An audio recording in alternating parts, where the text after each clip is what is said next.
Mesdames Mané Sec de l'Université Gaston Berger au Sénégal. Bonsoir. Le titre de sa thèse, « Élaboration et caractérisation de nanomatériaux à base de gomme arabique et amandier, orientation vers la Green Electronics ». Êtes-vous prête? Je suis prête. Lancez le signal. Les jumeaux Samba et Demba habitent Louga, une région située dans le nord-ouest du Sénégal. Ils ont 12 ans.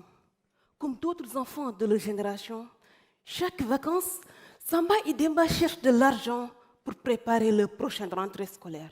Ils en ont parlé à Bala, un des amis de leur grand frère, qui leur dit « Demain matin, je vais vous amener là où vous pouvez gagner beaucoup d'argent en une journée. » Le lendemain, le trio est allé. Et vous savez où? Dans une décharge d'équipements électriques et électroniques. Ils ont extrait le cuivre contenu dans les déchets et sont allés le vendre. Bingo! 50 $ canadiens pour chacun de nos jumeaux. 2 jours après, urgence, évacuation à l'hôpital. Le diagnostic a montré que les jumeaux inhalaient du mercure. Pronostic vital engagé.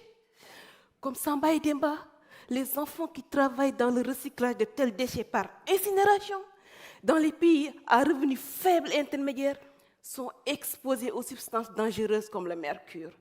Le mercure est une substance toxique que l'on retrouve dans les écrans d'ordinateur, les piles, les batteries et certaines lampes et qui, lorsqu'il est inhalé, peut entraîner des troubles digestifs graves et même atteindre le système nerveux. Cet accident pourrait être évité s'il n'y avait pas de substances toxiques dans les équipements électriques et électroniques. Et c'est là qu'intervient ma thèse. Elle consiste à élaborer des dispositifs électroniques biodégradables sans aucun effet sur la santé de l'homme et de son environnement. L'Afrique dispose énormément de plantes produisant des substances non toxiques, biodégradables et disponibles à faible coût, comme la gomme arabique et la gomme d'amandier. Dans ma thèse, j'ai étudié les propriétés de ces deux gommes, puis je les ai utilisées dans la fabrication de transistors à effet de champ. Le transistor à effet de champ, c'est la brique élémentaire de l'électronique moderne. Cher public, ce travail est orienté vers l'électronique verte. L'électronique verte est un domaine de recherche qui vise à utiliser des matériaux et des processus respectueux de l'environnement pour fabriquer des composants électroniques. La gomme arabique et la gomme d'amandier appartiennent à une catégorie de matériaux appelés dits électriques ou isolants électriques.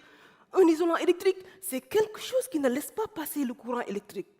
Mes résultats de recherche ont montré qu'ils peuvent avoir des performances meilleures, comparées aux dits électriques qui existent déjà, mais qui sont polluants.